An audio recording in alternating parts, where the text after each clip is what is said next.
Hello, hello. It's Celeste Berke nicely on the Sales Edge podcast. I'm joined today by Jen. And fun fact Friday, we both come up through hospitality in hotels, and she works a lot from home in her bed. We decided we were both going to do this podcast from our beds today Casual Friday. and be comfortable. Maybe we have Some people wear Hawaiian. maybe we have PJ bottoms on. I don't know. We'll see.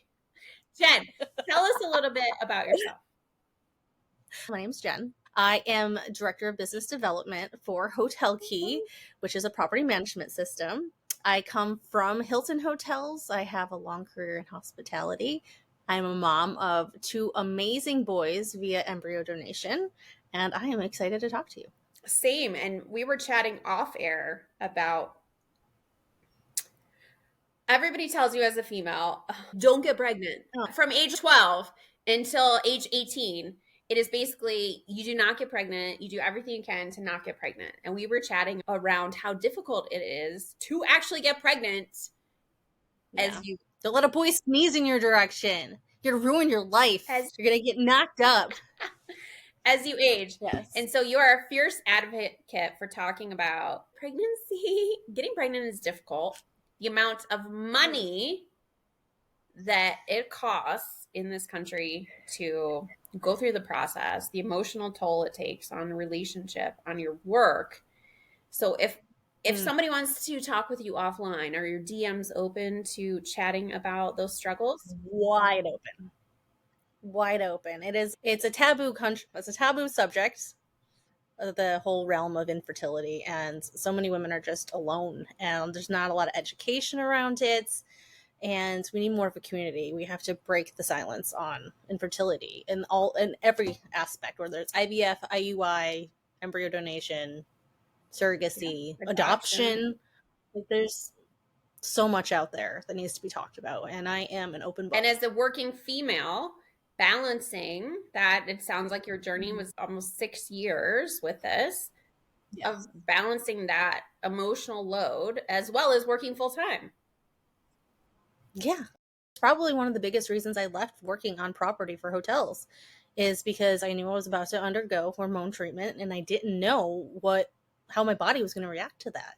I needed more flexibility to work from home, and that's what I wanted. And to get that, I needed to leave hotels, and that was very hard, but I jumped into the tech space to be able to sell to hotels, and it was honestly the best decision I ever made. So the hospitality tech space is freaking booming. And I talk with a lot of people who are in hospitality tech who are sellers who don't understand this interesting world of hotels, what RevPAR is, any of that stuff that is the driver of hotels. What I am seeing is a lack of understanding about why technology and keeping up with the advances in technology is so important for the hospitality industry. Obviously, every industry, but hospitality, they often are laggers. They lag behind, slow adopters, last to adopt. What have you witnessed from being in this space and leading a team as it relates to old way versus new way? Yeah, that's absolutely correct. But it goes both ways. So on the tech side, I have done a lot of education and training about what's a star report? What is a red book? You know what I mean? I know. It's like, what does the front desk have to do during their shift? Because there's this whole thing of I don't understand, why can't the front desk just enter a phone number for the text messaging platform? Well, they got a lot going on. They are the face of that hotel, and they don't need one more thing to do. And this is why. And then when you're talking to the hotel, implementing any kind of change in hotel is very difficult because, they do have so much going on. So it's kind of that if it's not broke, don't fix it. So they kind of have that blind eye to all of this new tech because they're like, it's a nice to have, not a must have. Right. So kind of showing them that it's what the guests want. When you have to remind them when they go to check into a hotel, how much are they expecting? They want their room key and they want to get to their room. You know what I mean? Nobody is doing the whole song and dance from Beauty and the Beast. Be our guest, be our guest. It's not happening.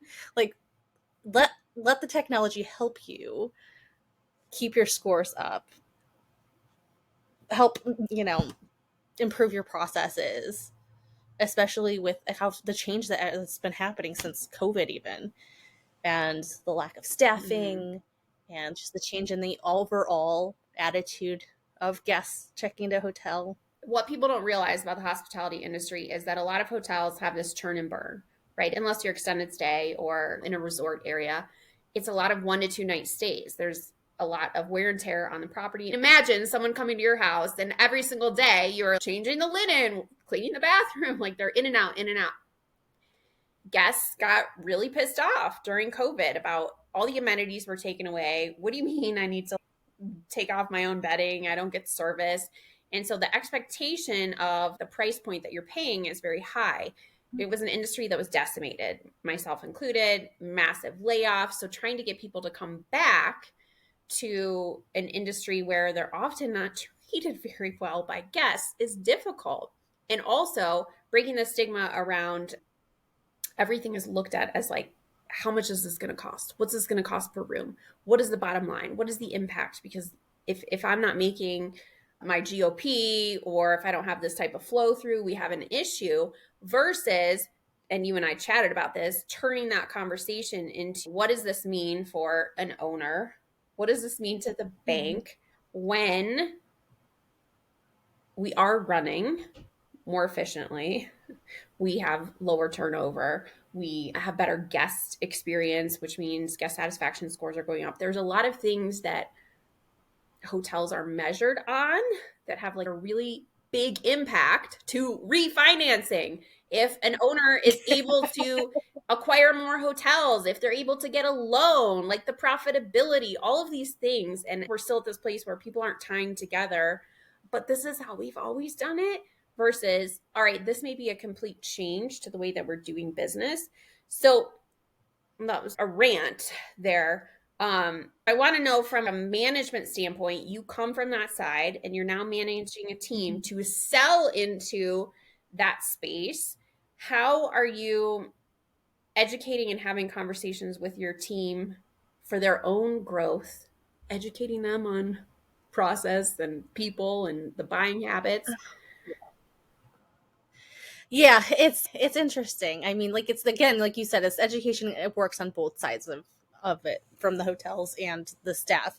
I do weekly one-on-ones for sure, and we talk about, development, where do you want to be, how can we help get you there, that type of thing.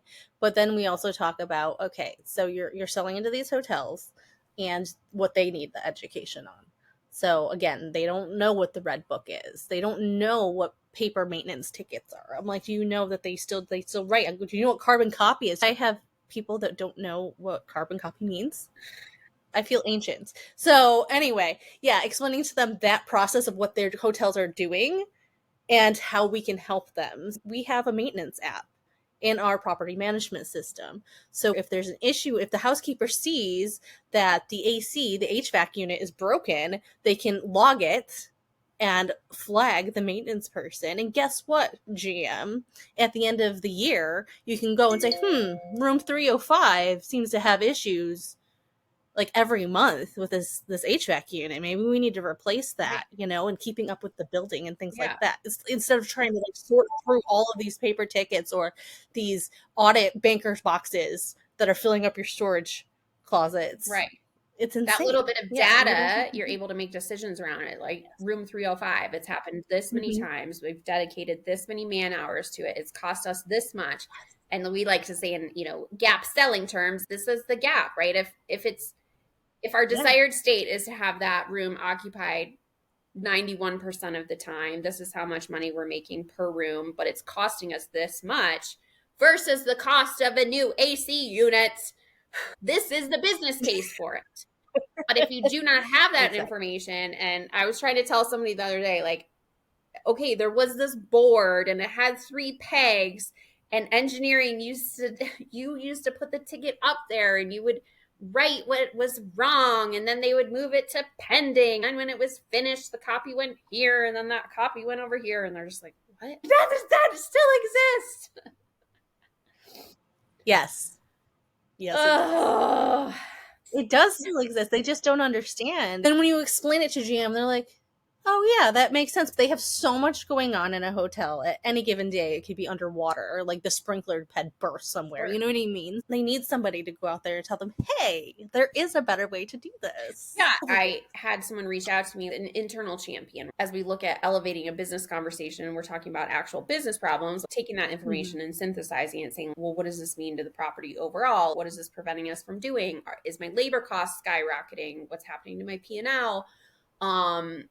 If they don't have that data, and it's similar when you're talking to a hotel general manager. Some of these hotels, they cannot make a decision. They will never be able to sign off on anything. You're wasting your time educating. Yes, you can have them become a champion, but I think a lot of I salespeople was gonna don't say, realize that for their ICP, they aren't the person that you really need to be talking to. And sometimes salespeople, they're like afraid to have that higher level conversation because they feel like, I'm not a CFO. I'm not in that person's shoes. And you're like, you're the one bringing the value, right?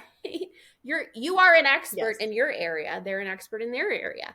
How do you work with your team on exactly. crossing that chasm from, hey, this person's just like a nice to have conversation. They'll give us a lot of day-to-day information, but we really need to be having a conversation with this person over here.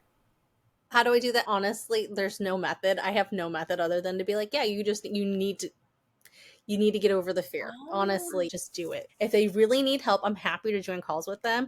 I record every single one of my sales calls, and I do sales calls just like I ask the team to do sales calls so that we can review them and they can listen to any one of my calls. Otherwise, I mean, I'll pull up a Zoom or a Google Meet and I will do the call and have them on it to listen. You got to be comfortable. You got to be confident. And they're not going to get to that until you just tell them you got to do it. and I love that. I'm seeing a real lack, and I hate to say it's because of time. I think all of us use time as an excuse. I'm talking like real big companies, like multi-billion dollar companies where individual contributors is saying, yeah, I've been here 2 years. I've never had anybody record or review my phone calls because they don't have time. And the thing is, a lot of our teams are product forward. So they go in and talk about the product, and we miss the mark on what's happening inside the business. A great example of this is my husband came home 2 days ago and said, oh, this guy walked into the hotel. I heard him ask the front desk, where's your general manager? And then he walked over and he interrupted my conversation and Ugh. he put a brochure in my face about a cleaning solution and started talking all about it and then started talking about the pricing and that we can negotiate the pricing. I said, first of all, did he even ask you if you have the, it's an ice maker, an ice maker? What if you outsource your ice? Yeah. What if you brought it in? What if you didn't even have it? What if you have no need for ice? Like, for What if whatever, you're you an know what I mean? iceless or, What if your hotel is fully anti ice? What if you're and he said, no, this still happens every day. Maybe he's mm, never had an issue with this ice maker. Maybe it's broken every single day. You don't know because you haven't assessed the current situation to find out what's going on. We just went yeah. right into pitching our product. And I'm not sure where I was going with this, but I do know is that all of us fall into that habit where we get a little product happy and we're excited about it because our product is the best thing. And so we start talking about it. But if we don't have leadership saying, hey, you missed this clue, I missed one the other day. Two of us missed it. Someone said we grew 85% year over year. And I was like, oh, that's so awesome. That's so great. Blah, blah, blah. And then my coaching on the call was, why weren't you triggered by that? Like, whoa, whoa, whoa. What do you mean you grew 85%? You just told me that your team didn't make quota. How did you all grow by 85% and meet goal? Well, it turns out the founders sold 50%. That's how they grew 85%. Well, they don't want founders to be involved in the sales process. So if you take the founders out, the sales team actually needs to grow 200% in order to make up for that. But because I missed that, I didn't ask that question. So I love that you're taking the time to work with the team because I hear from so many people who say, oh, my manager doesn't coach me on anything. Well, how do they expect you to meet your goals and get better at Well, them? change behavior. Yeah, Especially, exactly. I'd love to know if any of your team members come from hospitality sales. They do Okay, not. this is probably a good thing. You don't have to break the like. Apparently, yeah, like I'm basically a unicorn. A lot of hotel salespeople don't make it in the tech space. I just learned No, that. because it's very bantish, and also it's 99% inbound when you're in hospitality, which at some point Oh yeah, that that's going to dry up, and then they'll be singing a new tune. But as you move from inbound to actually going outbound, they're like, I don't, what am I supposed to ask? I don't know. Don't I just talk about the hotel and the great things we do? You're like, no, do not do that. All right, what, I always ask this, and thank you for talking to me about your leadership. It's awesome to see female leaders in the SaaS space, but also right. growing and mentoring a team and juggling a family.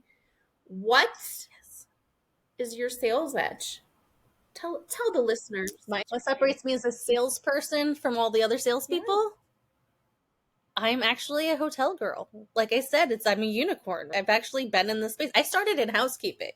I tell this story all the time, but I still have the very first room key for the first Holiday Inn I ever stayed at when I was 12 years old that I saved my allowance for to stay at, because I thought only fancy people stayed in hotels, which is not, as I know now, accurate. But I've always loved hotels, always. And I always sincerely want to help them achieve goals, whatever they may be, with whatever I'm selling. So my first step whenever I move to a new company is to talk to my friends in the hospitality space, get them to do a demo with me so that I can work that out. Like, is this something that you can use? How would you use this? Like, that type of things. Yeah. Because, yeah, I mean, like, ultimately, that's my goal. That's my dream, is to help as many hotels as I can. And now that I'm not on property, before I was helping the one I was working at, and now I can help so many more. So, I mean, it's really exciting. And that's really interesting because I'm working with a company, it's in a sales process, but they're just now taking a step back and having the team go out and talk to customers about the product. And I'm hearing this from some like amazing BDRs and AEs. Like, the first step is just going out to talk to people who are that you would be selling into, talk to existing customers, like get their voice as to what was going on, because that's going to help you to understand what the problem information is, what you help solve for, hear it from the customer voice, what was going on within the organization, and then those that came on board, how it helped them. And you can't get my sales team thought I was nuts. Yeah, they thought I was nuts because the very first thing I had them do was just to go out and call people and not sell to them. And they're just like, I don't know what to say. I don't know what to do. Don't sell. It's because we have just get to know them. Breath, and there's so much pressure on what are you adding to the pipeline? What are the conversations? Are you moving it through the stage? And you're like, I don't even know what we're doing here. I need to reassess this because it's often shifting. I've been out of hotels for 5 years, so it'd be really arrogant of me to say that I still knew what, hotels needed. So it's really important for me to keep in communication with these guys, to be like, okay, what's going on now? Because I don't know. I'm not there. Don't have boots on the ground anymore. Sure. So you got to stay a part of the community. Definitely. And a big shift, obviously, after COVID with the customers, like, things have completely changed. Priorities have changed. And if you come in talking about your product without truly understanding what is going on within that organization, not just a hotel, site specific, but the ownership group or the management company or the brand at large, you're doing yourself a disservice to where you could put your foot in your mouth or potentially say something that totally isn't in alignment with where they are. So awesome. Thanks for sharing that. I love the commitment to customers and getting people to slow down, learn from the customer voice. So there's a lot of sales advice that's thrown out there. I would love to hear from you a myth that you want to bust, as far as something like we should do more of, do less of this, implement this. What would a sales myth be? That you have to do 100 cold calls a day. Listen, I'm not against cold calling. It's a part of the process, but you can meet your goals with 10 cold calls a week the same way somebody can meet it with like 1,000. It's not about picking up a list and just call. It's about quality over quantity and recognizing not everyone likes to talk to you on the phone. Maybe they want to chat on LinkedIn, like the AIM days. And I've gotten so much business just doing that. Or emailing. Some people like it. Some people are never going to read your email. Some people really do like that phone call. And I would say But knowing yeah, your audience is very important as well. So, I come yes, from, I'm a little bit older than you, but I come from the times yeah. of you would never text anybody. You would never do that. Oh yeah. So you have to know how to get a hold of someone. Calling a general manager really interrupts their day if they're not sitting in their office versus trying to find a way that you can connect with them either at the beginning of the day or the end of the day when it's a little bit more convenient, just given they're typically running around. No one peak check-in time is There you go. There's a good one. Don't easy enough. call during peak check in time. All right. Well, I've so appreciated chatting with you today. Thank you so much for being open about what it's like to be a mom in that journey to becoming a mother, the silent struggles, and how you're open to sharing with other women about just unconventional or untalked about ways that we arrive at this place called motherhood. And also your transition from property to tech, what that looks like, and then how to hold your team accountable, but are there as a support system for them as you grow this together so that they can feel comfortable and confident in order to learn. I've appreciated getting to know you. Yeah. Thank you for having me on here.